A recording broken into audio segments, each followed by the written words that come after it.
नमस्कार दोस्तों, आप सुन रहे हैं डेली करंट अफेयर्स अपडेट 3 दिसंबर 2022 हमारा हिंदी भाषा का यह कार्यक्रम। मैं हूं आपकी आरजे प्रियंका और बिना किसी देरी के शुरू करते हैं हमारे आज के पहले डेली अपडेट को, जिसका शीर्षक है महत्वपूर्ण दिन। अंतर्राष्ट्रीय दिव्यांगजन दिवस 3 दिसंबर। हर साल 3 दिसंबर को अंतर्राष्ट्रीय दिव्यांगजन दिवस के रूप में मनाया जाता है। अंतर्राष्ट्रीय दिव्यांगजन दिवस का वार्षिक पालन 3 दिसंबर को संयुक्त राष्ट्र महासभा द्वारा 1992 में घोषित किया गया था। आज विश्व की जनसंख्या 8 अरब से अधिक है और 1 अरब से अधिक लोग या विश्व की जनसंख्या का लगभग 15% किसी न किसी प्रकार की विकलांगता के साथ जी रहे हैं। इस वर्ष का विषय समावेशी विकास के लिए परिवर्तनकारी समाधान, एक सुलभ और न्याय संगत दुनिया को बढ़ावा देने में नवाचार की भूमिका है। आइए आगे बढ़ते हैं हमारे दूसरे डेली अपडेट की तरफ, जिसका शीर्षक है पुस्तकें। रस्किन बॉन्ड द्वारा लॉन्च गौतम बोरा की नई किताब Nalanda until we meet again. वरिष्ठ प्रबंधन पेशेवर और व्यापक रूप से प्रशंसित पुस्तक मोनेटाइजिंग इनोवेशन के लेखक गौतम बोरा ने अपनी नई किताब Nalanda until we meet again launch की। पुस्तक को प्रसिद्ध लेखक रस्किन बॉन्ड ने लॉन्च किया था। विमोचन के दौरान रस्किन बॉन्ड ने पुस्तक की प्रशंसा की और लोगों से इसे पढ़ने का आग्रह किया। उन्होंने कहा, नालंदा एक फिल्म बन सकती है और जीवन के उस पहलू को छू सकती है जहां खोज, रोमांच, प्रेम, अपराध, हानि, खुशी, समय, अंतर्ज्ञान, अज्ञात आदि जैसे तत्वों का सामना करना पड़ता है। आइए आगे बढ़ते हैं हमारे तीसरे डेली अपडेट की तरफ, जिसका शीर्षक है पुरस्कार। अटल पेंशन योजना नामांकन के लिए केवीजी बैंक को पुरस्कार। कर्नाटक विकास ग्रामीण बैंक केवीजीबी ने अटल पेंशन योजना एपीवाई के तहत महत्वपूर्ण नामांकन के लिए पेंशन निधि विनियामक एवं विकास प्राधिकरण पीएफआरडीए से राष्ट्रीय पुरस्कार प्राप्त किया है। केवीजीबी के अध्यक्ष पी गोपी कृष्ण, जिन्होंने नई दिल्ली में पीएफआरडीए के अध्यक्ष सुप्रतिम बंदोपाध्याय से पुरस्कार प्राप्त किया, ने कहा कि एपीवाई अनौपचारिक क्षेत्र में श्रमिकों के लिए 60 वर्षों के बाद पूर्व निर्धारित पेंशन प्राप्त करने के लिए एक सुरक्षा कवच है। अब तक बैंक ने अटल पेंशन योजना एपीवाई के तहत 3,34,687 संचयी खाते नामांकित किए हैं। आइए बढ़ते हैं हमारे चौथे डेली अपडेट की तरफ, जिसका शीर्षक है बैंकिंग। एयरटेल पेमेंट्स बैंक ने फेस ऑथेंटिकेशन केवाईसी पेश किया। एयरटेल पेमेंट्स बैंक ने ग्राहकों के लिए फेस ऑथेंटिकेशन आधारित बचत खाता शुरू किया है, जो सेवा प्रदान करने वाला पहला भुगतान बैंक बन गया है। फेस ऑथेंटिकेशन आधारित ई-केवाईसी भारत में एयरटेल पेमेंट्स बैंक के 5 लाख बैंकिंग बिंदुओं पर उपलब्ध है। प्रमाणीकरण भारतीय विशिष्ट पहचान प्राधिकरण UIDAI ने एक नए ऐप का उपयोग करके संसाधित किया जाता है।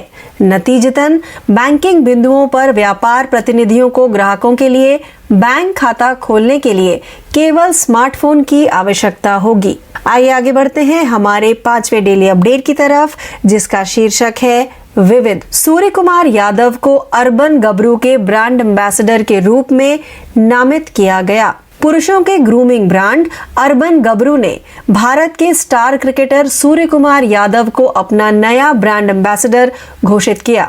सूर्य कुमार अर्बन गबरू की ग्रूमिंग रेंज का समर्थन करने के लिए ब्रांड में शामिल हुए। अर्बन गबरू परिवार में सूर्य कुमार यादव का स्वागत करते हुए अर्बन गबरू के संस्थापक हेमंत रावलो ने कहा, ग्रूमिंग रेंज के लिए हमारे ब्रांड एम्बेसडर के रूप में सूर्य कुमार यादव को पाकर हम रोमांचित हैं। हमें विश्वास है कि यह साझेदारी हमारे ब्रांड के लिए उपभोक्ताओं के प्यार को मजबूत करेगी और पुरुषों की ग्रूमिंग और पर्सनल केयर के लिए एक घरेलू नाम बन जाएगी। आइए आगे बढ़ते हैं हमारे 6वें डेली अपडेट की तरफ, जिसका शीर्षक है राष्ट्रीय। केंद्रीय मंत्री सर्बानंद सोनोवाल ने भारत का पहला ग्रीन शिपिंग और पोत परिवहन के लिए राष्ट्रीय उत्कृष्टता केंद्र शुरू किया। भारत में शिपिंग क्षेत्र में कार्बन उदासीनता और वित्तीय अर्थव्यवस्था सीई को बढ़ावा देने के लिए ग्रीन शिपिंग के लिए एक नियामक ढांचा और वैकल्पिक प्रौद्योगिकी अपनाने का रोडमैप विकसित करने के उद्देश्य से केंद्रीय पत्तन, पोत परिवहन और जलमार्ग और आयुष मंत्री सर्बानंद सोनोवाल ने भारत के पहले ग्रीन शिपिंग और पोत परिवहन के लिए राष्ट्रीय उत्कृष्टता केंद्र NCOEGPS की घोषणा की, जो हरित समाधान प्रदान करने की दिशा में पत्तन, पोत परिवहन और जलमार्ग मंत्रालय की एक प्रमुख पहल है। केंद्रीय मंत्री द्वारा मुंबई में हाल ही में संपन्न इनमार्को 2022 में यह घोषणा की गई। आइए बढ़ते हैं हमारे 7वें डेली अपडेट की तरफ, जिसका शीर्षक है अर्थव्यवस्था। सरकार ने ई कॉमर्स प्लेटफॉर्म पर नकली समीक्षाओं को रोकने के लिए रूपरेखा का अनावरण किया। ग्राहकों को उत्पादों की नकली ऑनलाइन समीक्षाओं, रिव्यू से बचाने के उद्देश्य से केंद्र सरकार ने दिशा निर्देशों का एक व्यापक सेट जारी किया, जो 25 नवंबर से लागू हुआ और प्रकृति में स्वैच्छिक होगा।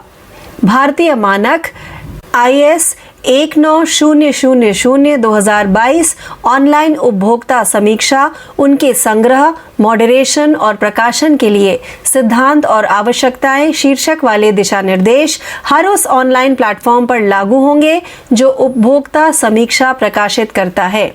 दिशा निर्देश समीक्षा लेखक और समीक्षा व्यवस्थापक के लिए विशिष्ट उत्तरदायित्व निर्धारित करते हैं। आइए बढ़ते हैं हमारे 8वें डेली अपडेट की तरफ, जिसका शीर्षक है पुरस्कार। रवि कुमार सागर को प्रतिष्ठित डॉक्टर कलाम सेवा पुरस्कार से सम्मानित किया गया। आरकेज INNO ग्रुप के सबसे कम उम्र के संस्थापकों और CEO में से एक 22 वर्षीय रवि कुमार सागर को सबसे प्रतिष्ठित डॉक्टर अब्दुल कलाम सेवा पुरस्कार से सम्मानित किया गया।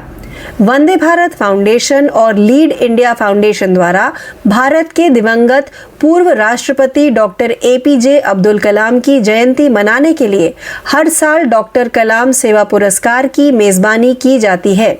समाज के लिए असाधारण कार्य करने वाले विभिन्न लोगों को पहचानने के लिए डॉक्टर कलाम की जयंती पर योग्य उम्मीदवारों को पुरस्कार प्रदान किया जाता है। आइए बढ़ते हैं हमारे 9वें डेली अपडेट की तरफ, जिसका शीर्षक है समझौता।